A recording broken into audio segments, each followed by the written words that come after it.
தோட்ட தொழிலாளர்களின் அடிப்படை சம்பளம் இன்று 50 ரூபாவால் அதிகரிக்கப்பட்டது. 1.5 வருடங்களுக்கு மேலாக இழுபறியில் இருந்த பெருந்தோட்ட தொழிலாளர்களின் சம்பள உயர்வு தொடர்பிலான கூட்டு ஒப்பந்தம் இன்று பிற்பகல் கைச்சாத்திடப்பட்டது.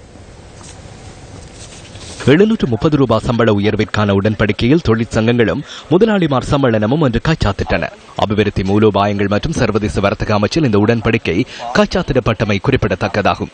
இதற்கமைய அடிப்படை சம்பளமாக 500 ரூபாவும் விலைக்கு அமைவான கொடுப்பனவாக 30 ரூபாவும் உற்பத்தி ஊக்குவிப்பு கொடுப்பனவாக 140 ரூபாவும் வருகைக்கான கொடுப்பனவாக 60 ரூபாவும் தொழிலாளர்களுக்கு கிடைக்க உள்ளது.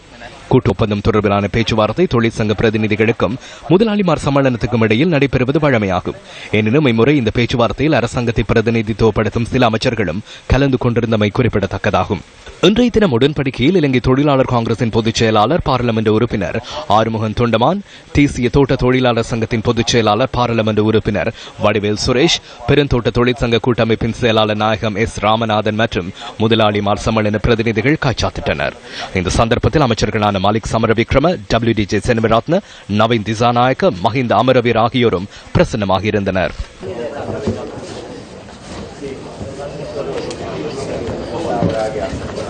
1000 ரூபாய் கூறப்பட்டிருந்தாலும் 1000 ரூபாவை வழங்குவதற்கான பொருளாதார நிலை பெருந்தோட்டத்துறையில் தற்போது காணப்படவில்லை என்பதை நாம் தெளிவுபடுத்தினோம். வருடத்திற்கு 300 நாட்கள் வேலை, மேலதிகமாக பறிக்கப்படும் 1 கிலோ கொழுந்திற்கு இவ்வளவு காலமும் 20 ரூபாய் வழங்கப்பட்டது. அதனை 25 ரூபாவாக உயர்த்துவதற்கு சம்மேளனம் இணங்கியது. 1 கிலோ ரப்பருக்கு 35 ரூபாய். வழமை போன்று தீபாவளியை முன்னிட்டு 10,000 ரூபாய் வழங்கப்படும். பெருந்தோட்ட நிறுவனங்களுக்கு ஒரு மானியத்தை வழங்குவதற்கு தீர்மானித்துள்ளோம். அவ்வாறான ஓரிரு விடயங்களை முன்வைத்து இந்த தீர்மானத்திற்கு வர முடிந்தது. இந்த ஒப்பந்தத்தின் மூலமாக தோட்டத்துறையை மேம்படுத்த முடியும் என நான் நம்புகிறேன். தேயிலை விலை அதிகரித்த பின்னர் தொழிலாளர்களின் ஏனைய உரிமைகள் தொடர்பில் பேச முடியும். எனினும் தற்போதுள்ள நிலைமையின் கீழ் இந்த தொகையை வழங்க முடியுமாக உள்ளது.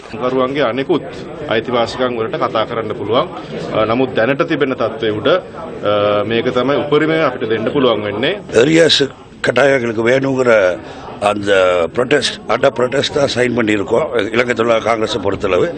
அதே நேரம் இப்போ கம்பெனிகளோட கடைசியாக இழுபறியாக இருந்தது நாங்கள் சொல்லியிருந்தோம், தோட்டங்கள் துப்புரவாக இருந்தால் தான் எங்கள் மக்கள் மலையேறுவாங்க வேலை செய்ய. அதுக்கு இந்த மாதிரி கூட்டு ஒப்பந்தத்தில் ஒரு சரத்து கொண்டாந்துருக்கோம். இந்த மாதிரி கட்டாயம் தோட்டங்களை கம்பெனிகள் துப்புரவு செய்யணும்.